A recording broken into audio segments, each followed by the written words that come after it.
Hey guys, Tominator here. So let's move on to the second call-out from the 2022 Arnold Classic. This one featured Samson Dauda, Steve Kuclo, and Justin Rodriguez. And forgive me if I was mispronouncing Samson's last name earlier. I had honestly never heard it vocalized before and was just guessing, because this is the first show where I've actually covered the guy. But in any case, he looked great here. I probably didn't give him enough credit in prejudging because he's a lot bigger than I realized. Standing next to Steve Kuclo really hammers that home because Steve is usually the guy to make others look small. If anything though, I think Samson came back even stronger in the finals. He looks a little fuller and crisper than I recall, but that could just be because he now has the benefit of standing in a smaller call-out, so we can catch those finer details a little better. Okay, so they put them through 2 rounds, but the first one with Samson in the middle affords us a better view of most of the mandatories, so let's switch over to that. Here in the front double, it's Samson or Rodriguez. Justin has the mass, but Samson's got the symmetry and shape with a little more definition. This reminds me sort of like a hybrid of Flex Wheeler and Chris Cormier. Not quite on that level because they're both legends, but still very aesthetically pleasing. Kuclo's right arm underwhelms, and it throws off his symmetry a tad, whereas Justin couldn't hold on to that peak condition he brought the previous night. The front lat spread is very close between Samson and Steve. On the one hand, Samson's got more separated thighs, the slimmer waist, and slightly bigger arms. On the other hand, Kuclo has more density in his chest and shoulders, and his legs look harder and more vascular.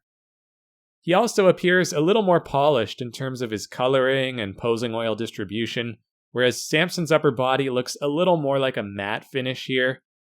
And that might sound like nitpicking, but these are the finishing touches that can be the deciding factor on stage when it's close. So I would give Kuclo the edge on this, but could see it going either way.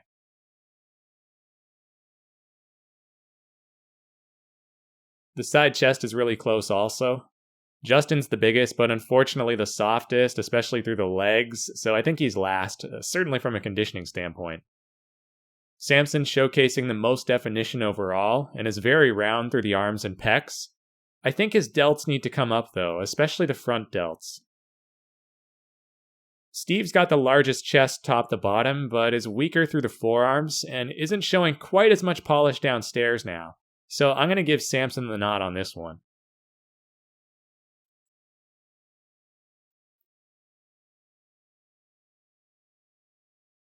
The back double biceps, this is still Justin for me because of all that overwhelming mass.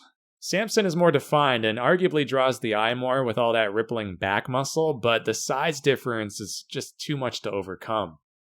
Maybe in person or under better lighting that wouldn't be the case, but I'm just going off what we see here in the live stream. I love Kuclo's shoulders and outline in this shot, but that's really about it because the back has got to come up. He's too smooth down the center, and that's probably just genetics ultimately, given how long he's been competing. I'm not sure there's much he can do about it at this point. I'm very impressed with Dauda here, though. He's made some serious improvements from the rear.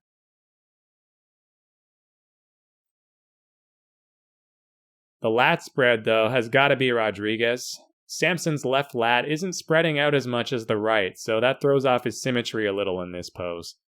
But he's still good enough for second because Kuclo is weak in this one with surprisingly little width to offer, considering his wide skeletal structure.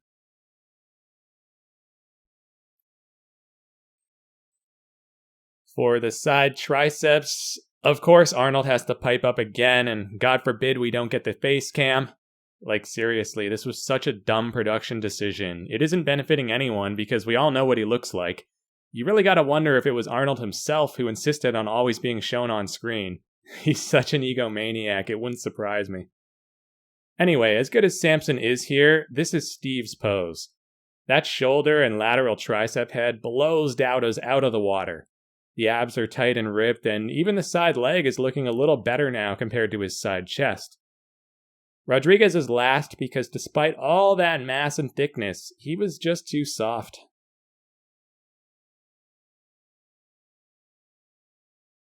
And the abs and thigh is yet another close pose between these two on the right. Until Samson brings it home with that crunching oblique shot. Yikes, man, this is some phenomenal stuff right here. Among the most ripped midsections you'll see in the modern open era.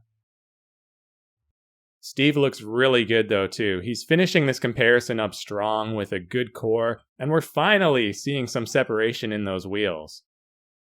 Rodriguez is having a hard time keeping those abs locked in, and his waistline is too big and blocky anyway to really be competitive here.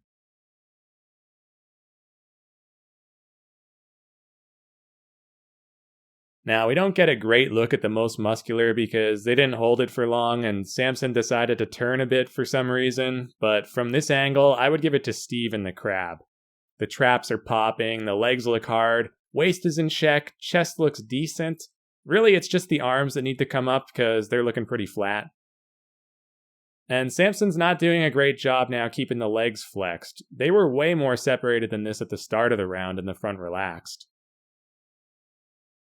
So in the end, I can see why the judges had it in the order they did. Justin Rodriguez took a big step back here in the finals compared to prejudging, and was clearly last in this call-out. Steve and Samson had a good battle going, and I felt that Samson started better, but Steve came on strong at the end. I would have actually had Samson first here, or third overall, but in prejudging, I don't think he was beating either of these guys, so that's likely why he landed in fourth instead of taking home the bronze.